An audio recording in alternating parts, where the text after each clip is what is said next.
Okay, breaking news. Omulamuzi eyabadde mu musango gwa Maama Miriam Matembe wenjogerera alabika asula ku tebuukye. Oluvannyuma lw'Abannayuganda abali concerned nga bayita ku mitimbagano, olunaku lw'ejjo lwonna mpaka kati omukyala amanyikibbwa nga Atim Sheila Gloria eyabadde mu musango eyasindise Miriam Matembe kwa limanda Eluzira alabika wonna waali atambula yeebisse ffeesi. Bannayuganda babadde bakambwe nnyo era bwe twogerera essaawa zino baamufudde one of the most famous judges. Ensi yabadde temanyi mukyalo ono naye bannayuganda baanyiize ne batuuka n'oteeka ekifaananyi kye ku mukutu ogwa X nga bamunenya olw'ekikolwa kye yakoze okusindika omukyala ow'emyaka 72 ku alimanda Eluzira, even after ng'amaze okumusaba agende amukkiriza agende mu ddwaliro. We baleese Matembe, balooya be bagezezzaako okubanga basaba bail awoze emisango gye bamutaddeko ng'ava waka. Matembe bamutaddeko omusango gw'okuyawulayawula mu mawanga nga kigambibwa mbu omwezi ogwedde ogwa June ng'ayita ku mukutu ogumu ogwa YouTube yayawulayawula mu mawanga oluvannyuma lwa statement gye yakola ng'agamba mbu kabineti ya Museveni ejjudde abakyala abanyankole nga bava mu famire ye bokka bokka be balya ssente.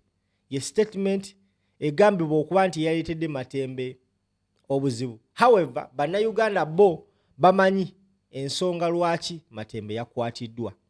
Now, abantu nga bayita ku mikutu baavuddeyo okutabukira omukyalo ono, ng'ensonga ebaleetera otabukira omukyalo ono yavudde ku katambi akaafulumye ku mitimbagano nga Miriam Matembe yeegayirira omukyalo ono amukkirize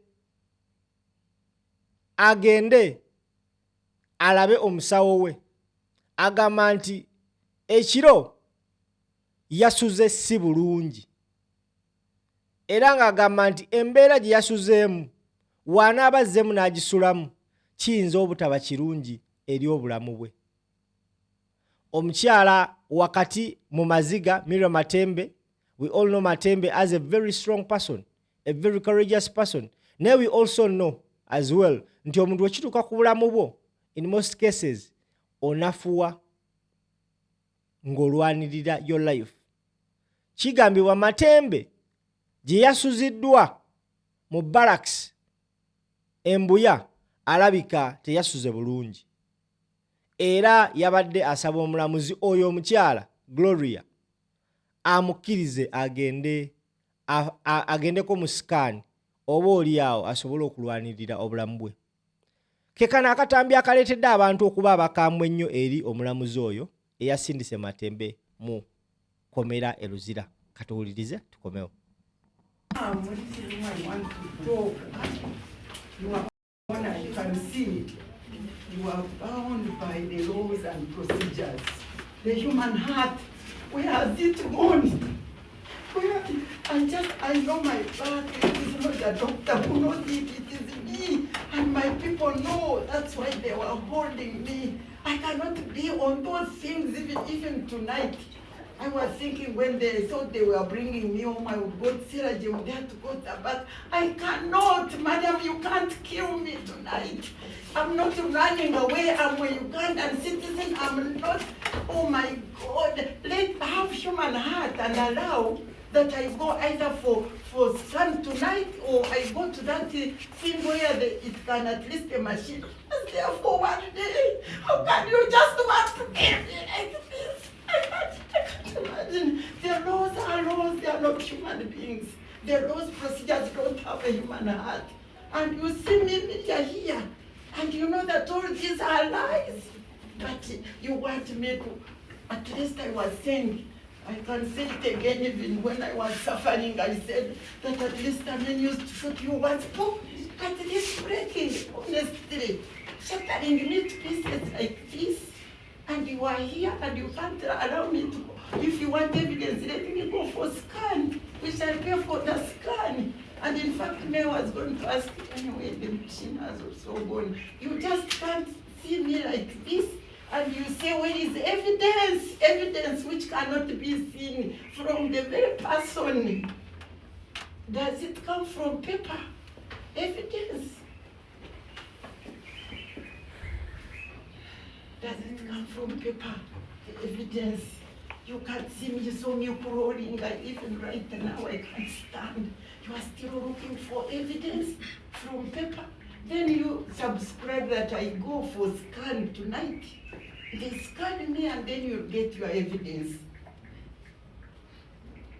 That is my plea, and I ask that may God give you the grace to be merciful. May God, you know, the word of God says that he wants us to act justly, have mercy, and walk humbly with God. That's what I beg of you.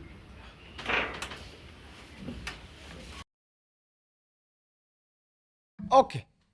Keka akatambi akataanudde bannayuganda okuba abakaawu eri omukyala Akero Mase eyabadde mu musango gwa Miriam Matembe. Ne batuuka n'okumuteeka ku mitimbagano nga baagala ensi emumanye how evil she is. Abasinga babadde beewuunya. How can a 30 oba a 40-year-old decide and sit down after listening to such a statement from that old woman n'amusindika ku alimanda Eluzira wakati mu kwegayirira? Because we all know Miriam Matembe is a senior citizen. She has an address. Tasobola at any point kudduka. Tewali nsonga lwaki mbu omulamuzi yabadde agaana omukyalo ono request y'omukyala Miriam Matembe. Nabagamba tewali kisinga kuba kizibu nga kukolera gavumenti ya Museveni. Because abantu ababaddeko mu kifo oyo Mase kya oyo omukyala omulamuzi kyabaddemu bona bagamba nti there was no need for sentencing this woman ku alimanda. Tewabadde any need. Kubanga amukabiridde nti wennasuze wabadde wabi, I cannot go back to that. I need a scan. Omukulu n'amugamba nti ne gy'ogenda buli kimu bagenda kiprovidinga. Yetaawo buyisi ogende ku alimanda Eluzira. Era Miriam Matembe bw'atyo yasuze ku alimanda Eluzira. Era mu mbeera y'emu ekifaananyi kyafulumye ekirala oba post nga eyaliko omuloodi w'ekibuga Kampala Ssaalongo Erias Lukwago alaga nti yateereddwa mu ddwaliro. I don't know how old this pitch is, naye okusinziira ku post eno eyafulumiziddwa meya eyamuddira mu bigere Ssaalongo Engineer Balimwezo Ronald Nsubuga yamuweereza obubaka ng'amugamba, as we continue to advocate for your freedom, we pray for God's healing hand upon you, wishing you a swift and complete recovery, renewed strength and peace. May God restore you to full health and continue to watch over you. Get well soon. Former Lord Mayor Ssaalongo Erias Lukwago. Lawyer Mayor aliko essaawa zino Engineer Ronald Nsubuga Balimwezo bwe bubaka bwe yatadde ku mukutu gwo gwa X ng'asaasira Ssaalongo Erias Lukwago. Ali mu kkomera right now. Naye tebaamukkiriza kubeera nga agenda okufuna obujjanjabi newankubadde ng'embeera gye yayitamu teyabadde nnungi. Miriam Matembe naye agambibwa okuba ti naye embeera gy'alimu si nnungi. Tebaamuganyiza kubeera nga atwalibwa oba nga ateekebwa mu kifo oba oliawo ekyandibadde ekirungi ku bulamu bwe. Olunaku lw'ejjo akatambi akafulumye nga Miriam Matembe ava mu Moroka ogenda mu kkooti kakabizza abantu amaziga era na buli kati kuba yafulumiziddwa ng'embeera gy'alimu alaga tali bulungi nnyo. Kanziremu nkulaga akatambi kano gw'ataafunye mu kisa kalabako kabadde bwe kati.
Okay.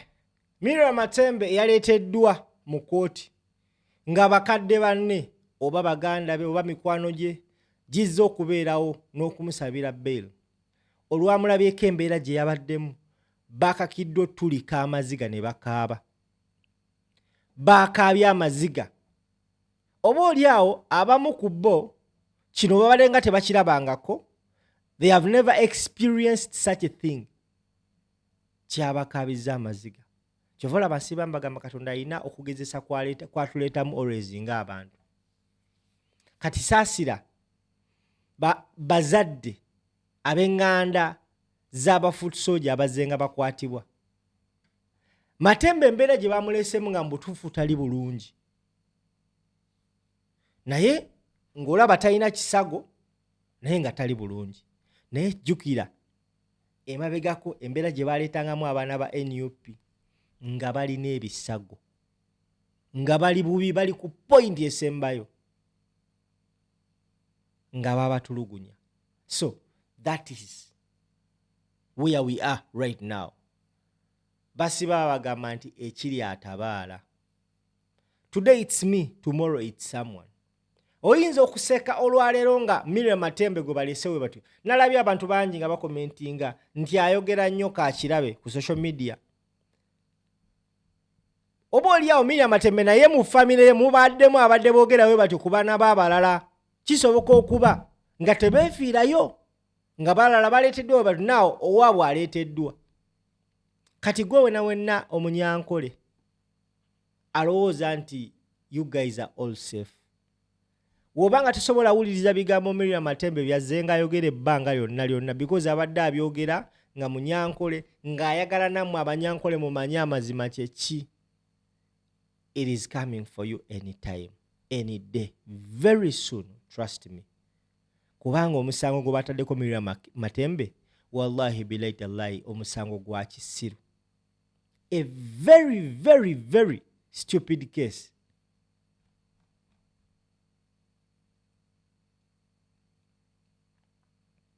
Bagambye nti Miriam Matembe in the month of June 2026 in Nakawa division within Kampala district through DKTV Uganda platform made or uttered statement to which that all our taxes are being spent on the Banyankole women minister, which statement are likely to promote hostility, hatred, or ill will against members of the Banyankole tribe.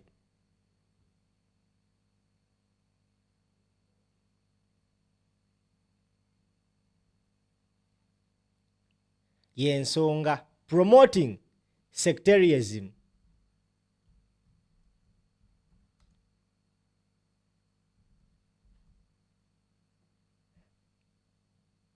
gwe musango gwe bataddeko omukyala Miriam Matembe era ne bamusindika ku alimanda agenda okukoma mu nnaku ntono nnyo from now batandike okubanga bawulira omusango gwe oba bamusalira omusango gwe. Erias Lukwago naye yabuzibwawo n'amala ennaku ziizo ne bamutwala mu kkooti ne bamuteekako omusango gwa misprision of treason. Now, what is very funny with Erias Lukwago's case? Nego ebintu ebimu ze wembira bisesa. One of the army women, omukyala amanyikiddwa nga Nalweyiso, yavuddeyo n'ategeeza eggwanga ku nsonga ya Erias Lukwago. Nalweyiso wize Muganda. We yabadde ku mukutu ogumu ogwa Sanyuka TV. Nalweyiso yagambye bw'ati, njagala owulirize ku nsonga ya Lukwago.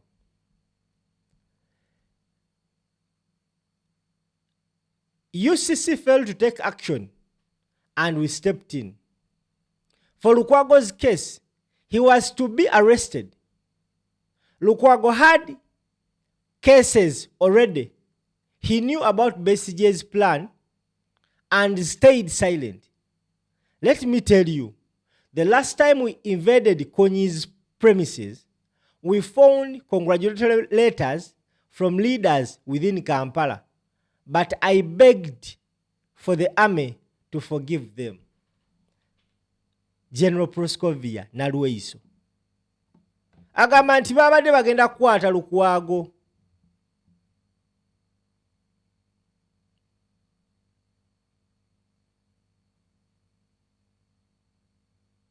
Nti yabadde alina emisango already. Yamanya ku nsonga za Besigye n'asirika. Era n'agamba nti lwe baasemba okulumba amaka ga Kkonyi baasangayo message amabaluwa agayozayoza Kkonyi nga gava mu bakulembeze e Kampala. Naye kati njala kubuuza, waliwo omuntu omusiru asobola oweereza Kkonyi ebbaluwa ng'agenda kutta abantu?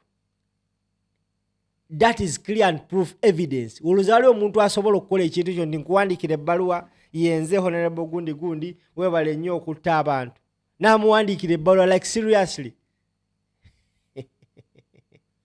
Naye bannaye eggwanga Uganda Mukama Katonda yasinga omumanya. Ebyo ebigambo byavudde mu General Proscovia Nalweyiso nti Lukwago baali bakimanya dda era ng'omusango bagulina era baali bagenda mukwata naye nga teyakwatibwa.